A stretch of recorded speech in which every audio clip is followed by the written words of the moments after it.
And now we turn to Asia, where China is urging its nationals to shame Taiwanese leaders online. The Chinese Communist Party has launched web pages about senior Taiwanese officials, including their vice president, labeling them as quote-unquote diehard secessionists.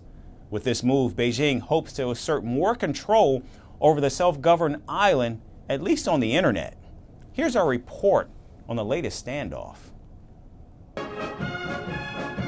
China has intensified its campaign to intimidate Taiwan, taking new steps that reveal the seriousness of its intentions. This week, the Chinese government launched a series of web pages aimed at identifying and denouncing those it calls diehard secessionists. These pages, established by China's Taiwan Affairs Office and the Ministry of Public Security, list 10 prominent Taiwanese figures, current and former officials, whom Beijing has labeled as the key architects of Taiwan's independence movement. Prominent on these pages is an email address inviting citizens to report any clues and crimes linked to these officials, as well as others who might be involved in what Beijing views as serious offences against the state.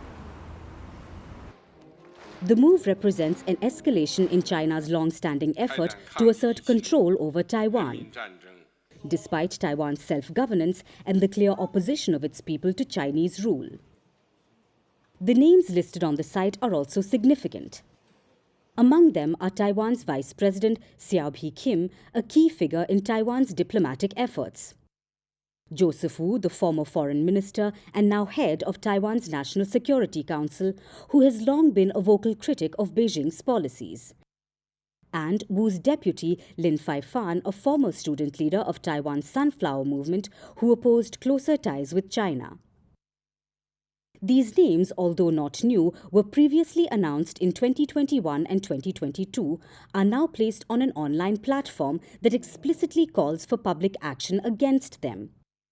This shift reflects Beijing's broader strategy to create an environment of fear and suspicion in Taiwan and to demonstrate to the world its resolve to bring Taiwan under its control. The campaign is also backed by a recent shift in Chinese legal policy. Back in June, the Chinese Communist Party declared that the quote-unquote ringleaders of Taiwan's independence efforts could face the death penalty under Chinese law. Beijing issued new guidelines instructing courts, prosecutors and security bodies to take severe action against those promoting Taiwan's independence, framing it as a defense of China's national sovereignty and territorial integrity. Taiwan's government, however, responded with firm rejection. Taiwanese leaders again ascertained that Chinese laws have no jurisdiction over Taiwan and that the island, with its democratically elected government, operates entirely independently of Beijing. Responding to the new web pages, Taiwan's Mainland Affairs Council urged Taiwanese citizens not to be intimidated. They emphasized that the Chinese Communist Party's threats, while loud, hold no power over Taiwan's people.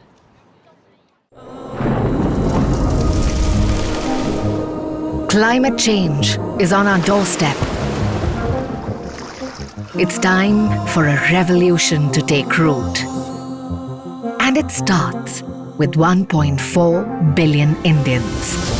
It starts with one tree for humanity, one tree for Mother Earth, one tree for our future.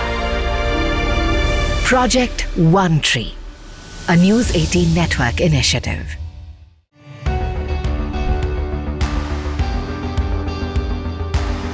Across continents, one powerful news source.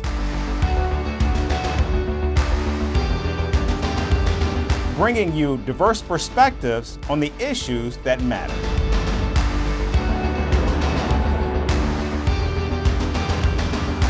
We go beyond the boundaries to give you that little extra about every sporting moment.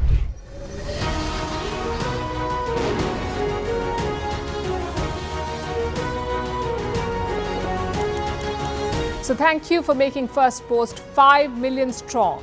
We're counting on your support, and you can trust us to bring you the news unfiltered and unvarnished.